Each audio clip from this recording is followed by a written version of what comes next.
you did not have at all the sort of background that I would have expected from a traditional finance person. And so let's go back to the undergrad days where you went to Rice, right? And I believe you were a chemical engineering major. So what in the world were you thinking about that? Were you like, hey, best major for investment banking is chemical engineering, or was there something else on your mind? Did you even know about finance? No, I had no idea where my career was going to go at the time. I didn't know anything about finance or consulting or anything that I, funnily enough, and eventually ended up doing.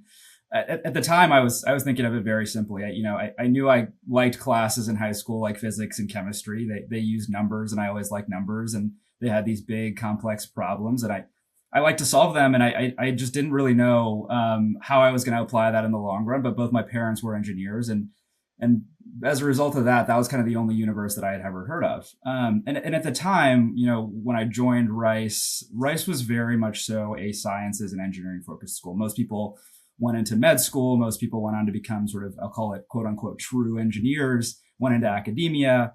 And it wasn't really until late in my sophomore year where I started to realize that a lot of the people that were in my chemical engineering degree program that I admired and thought were really smart in the years above me were actually spending all their time studying for consulting case interviews or looking at finance technicals. And I was like, what is this whole universe? And that's when sort of my interest started to peak a little bit in this world. That's interesting. So I've just got to ask there, were the smartest kids the ones studying for finance and consulting, or actually the engineers? I'm curious.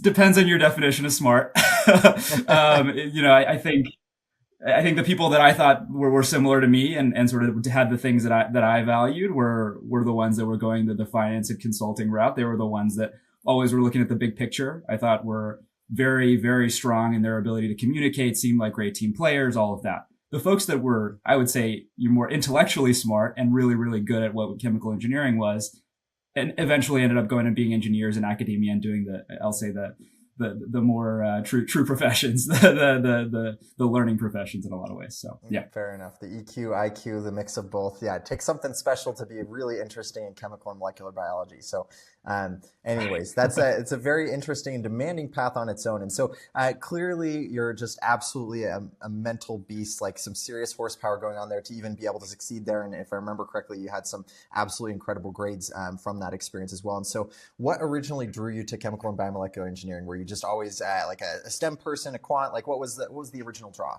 Honestly, I knew that it was going to be a demanding major, and it definitely was that. But part of me was thinking that, look, I like this process of solving hard problems. There's a certain satisfaction associated with it, and I like the idea in engineering that they sort of equip you with a set of tools, and you'll go into any exam or learn about how to apply those tools to a problem that frankly you've never really seen before. And I found that really, really fun and creative and dynamic. And I think that as I look back and reflect is kind of where you learn the most, because that's kind of what you're doing on a day-to-day basis, no matter what your career is. Everyone's going to sort of give you problems that no one has ever seen before, and they're going to want you to solve it. And where you're going to really add value is how you take the tools and the skill sets that you've individually learned and apply them in a unique and differentiated way. And I thought chemical engineering would be a sort of great way to learn all of that.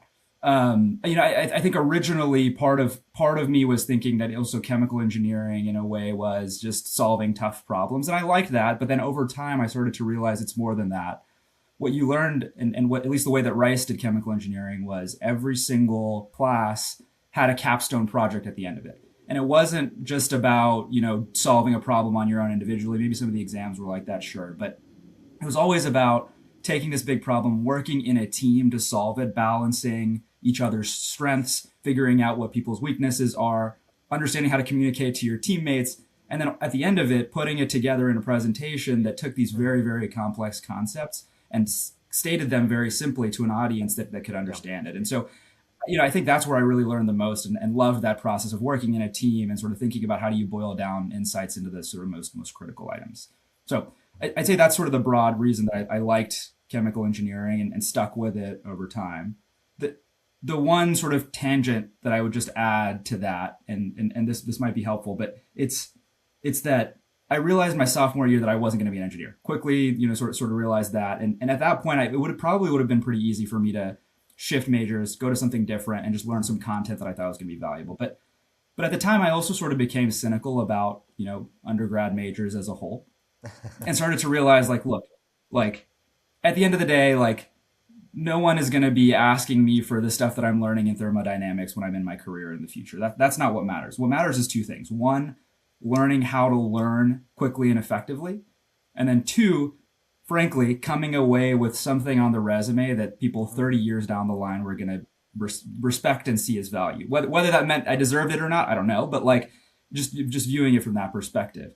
And while I sort of completely disagree with that mentality, the unfortunate truth is I think a lot of people would make very quick judgments about your backgrounds, put people in boxes. And I knew that the chemical engineering box was one that I wouldn't regret being in. That's fair. And here we are today, sort of like lauding you for doing this in massive Herculean sort of intellectual feat of getting through the major. And so there's a lot to love from that. And I actually totally agree with you that, like, to some extent, when I look back at the majors I did in college, like I studied finance, and that was a great experience. It definitely gave me like a bit of a head start into getting into investment banking. But when I think about what I wish I'd studied to actually get into investment banking, it would not be finance. Like it would absolutely be Right. something like history or, cello performance or something like that. Because realistically, like you Totally. can learn a lot of the skills to get into investment banking better outside of school than inside school. And, as you're aware, like currently I'm the head coach at Wall Street Mastermind. And that's kind of the thesis behind why we started this program, is because career centers at your average university just aren't prepared to like get you into finance careers these days. And so why would you waste your time like, studying something like that that's just, that's probably not going to get you there in the first place, when you could be using this incredible opportunity that's like really the only opportunity you get to like just go and learn whatever the heck you want for 4 years straight. Like that's just a really, really cool chance. And whether you use that to challenge yourself and to signal people in the future, or to do something you love, like history or cello performance, like I was mentioning, it's definitely going to be, I would say, in some ways a more rewarding experience, assuming that you can still get the job.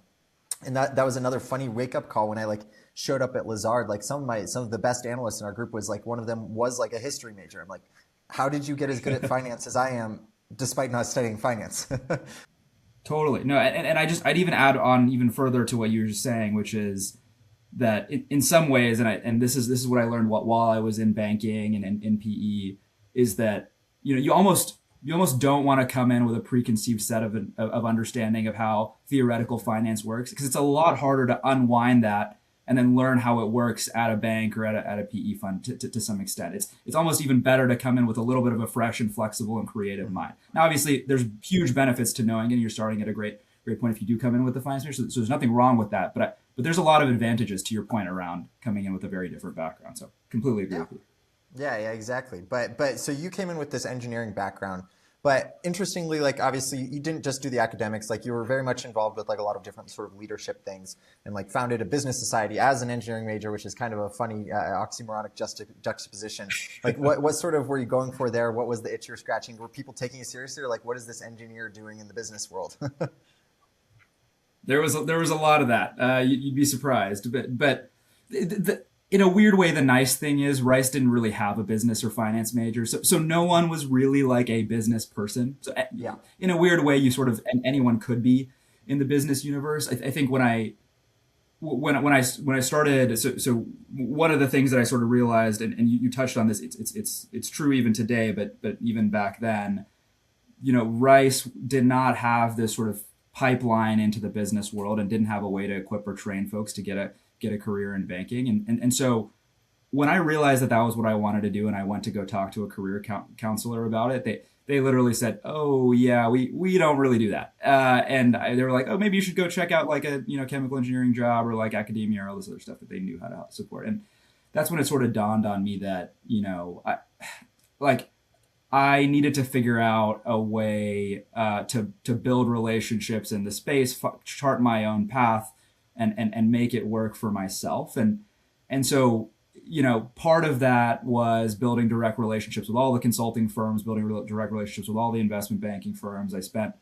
You'd be shocked with the number of hours I spent just reaching out, looking at how many people were Rice alums, talking on the phone with them. I was that like weird guy that when everyone was out going for like a drink in the quad or something, I was going back to get on my third or fourth call with a banker that day to try and make sure that I was understanding the industry, building. It's like people looked at me very weird. They were like, you're a chemical engineer, you have a job, like everyone here wants to go do that. Why are you spending all this time doing something that's completely Yep. unrelated to your major? What by the way, while spending, all the night working on these Mm-hmm. problem sets at the same time, and it just makes like seems like it makes no sense. Mm-hmm. And so look, I think part of it was like I knew that was the career that I wanted to do. Part of it was like I saw there was a gap, and there was something that there was a need that I needed to fill. And as I sort of started to do that, I started to realize that there were like a handful of other people in my class that were maybe not doing it to the same level that I was, but needed the same level of support. Mm-hmm. And so Yeah. when I started to build those relationships, and when I started to sort of figure out that there was a big gap, realized that there was sort of a natural opportunity to start a club on campus. And club is a very strong way to do it. My co-founder and I just sort of decided one day, hey, we're going to get a room in the library, chart out a plan for what we need to get out of this club. We had a couple of employers like Bain and JP Morgan that wanted to do events on campus, but had no access to people on campus. And we were like, hey, let's just like help them support creating it. And let's just like shoot an email around, talk to some friends and see if anyone wants to show up. And we had the first event and 65 people showed up. And by the way, like the classes at Rice are like, it's 4,000 kids on campus. It's 1,000 per class, Wow. like 65 kids. Huge, it's a substantial huge, percentage. That's like chunk. 6% or something of the class showed up day one. That's crazy. Yeah, exactly. And so we were like, oh, wow, like there is a huge, huge need for this. And people are very excited about it. And so anyways, through that process, it ended up building it out into something that was a lot bigger, got a board of 13 students on board, had some seniors come in that had, internship experience their junior year in banking, consulting, various other finance segments, started to build out a more robust sort of resume review, mock interview, kind of the whole shebang for that program. And by the end of my senior year, it became the largest club on campus. We had 400 students involved, which is, again, a ridiculous amount for that time when we didn't have a major. It's literally 10% of the people on campus in your club. That's crazy. In the club, yeah. And it became the largest club on campus. And I remember distinctly, I had a conversation with the dean of social sciences, kind of telling him, hey, like, look, there's a lot of interest here. We should maybe consider starting a major in business or finance. And he was like, he just looked me dead in the eye, ended the meeting short, and was basically just like, we will never have a business or finance major. We are a social sciences school, and that'll never, never occur. 3 years ago, they launched a business major. Last year, 35% of the incoming freshman class had signed up to be business majors, and Rice is like absolutely exploding on the business front. So Wow. it's been really, really good. That's crazy. Okay, so I'm basically going to relabel this as Ashish, the guy who founded the business program at Rice, or something like that. That's absolutely incredible. And so anyone who's looking to start a business club or something like that, definitely take a look into that playbook and see how he did it, because there's a lot of that untapped need. And like I was saying, a lot of the times, like the academic experience is designed to getting a career 50 years ago or 100 years ago, even when a lot of these universities were really getting started. And so they just don't quite get it in terms of like modern career things. And that's not to say that they're not doing a good job in many, many fronts. And they're adapting, but realistically, like it really is so competitive to get some of these jobs in consulting and finance and things like that, that relying on a career center is kind of ridiculous. And frankly, even relying on student clubs sometimes is ridiculous, because when I look back at the student clubs I was involved with, it was like I was a senior and I was the blind leading the blind. I was like, I've done this exactly once, and here I am trying to teach the rest of the class how to like do this very, very hard thing. And so that's why I've really gotten into coaching more and more since leaving school, is just because the more you see it, the more reps you get, the more pattern recognition, the more you can actually help people think about it. But I'm curious to see some of the ties between this engineering path again and the finance path. And so most recently, like you've been an investor prior to going to Wharton, you were at Golden Gate Capital and Parthenon Capital after school. And so what's the connection there between how engineers sort of think about problems and the way that like investors think about things? Like, is there any parallel there, or did that skill set translate at all?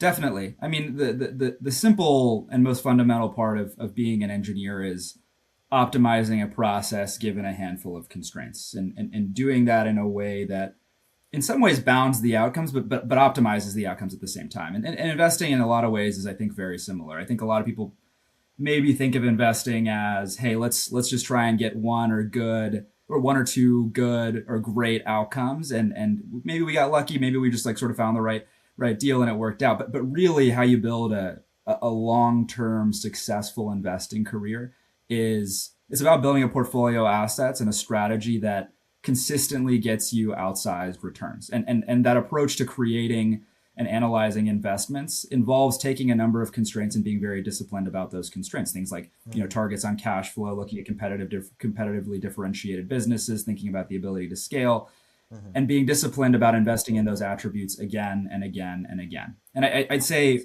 part of what I also know about investing, and what we spend a lot of time in investing doing, is I use the term stress testing because it's sort of an engineering form of term. There's really, in engineering, there's no margin for error. You're building a bridge, you cannot have that bridge collapse, and so you are baking in every possible set of constraints where the bridge is not going to break, even if it's 1,000,000 times more than what you might expect of load hitting that.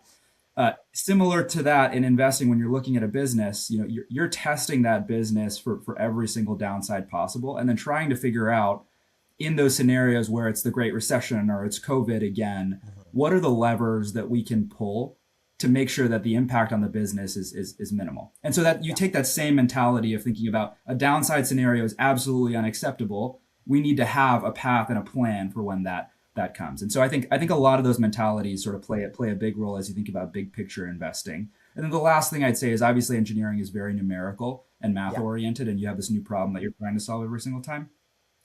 Finance, I think, it's overblown how numerical it is, frankly. But at the end of the day, it can get complicated, and understanding and being comfortable with numbers, knowing it at almost a whole nother level, made the finance math very, very straightforward and comfortable for me as well. That's funny. Well, as someone who only ever got to finance level math, I'm going to be offended that you called that overblown, because I'm pretty sure that sometimes that multiplication, it gets complicated. Multiples, numbers times each other. Right. It's hard stuff. In reality, I love the analogy that you shared there. So it's like, investing in a PE business is sort of like building an incredible bridge, where you want to make sure that it's good in the good days, but then when a hurricane comes across the Golden Gate Bridge, it can't break. Like, you've got to make sure that you're not losing money if you're in PE. And that's a different story in like VC, where you have a higher risk tolerance, you can lose some money, you can make a ton of money. But in a lot of PE businesses, they're a little more conservative. It's like, you really just can't afford to have the bridge collapse, even if there's a recession, even if there's COVID, even if there's something going on that like would otherwise disrupt it. So, great analogy. Exactly.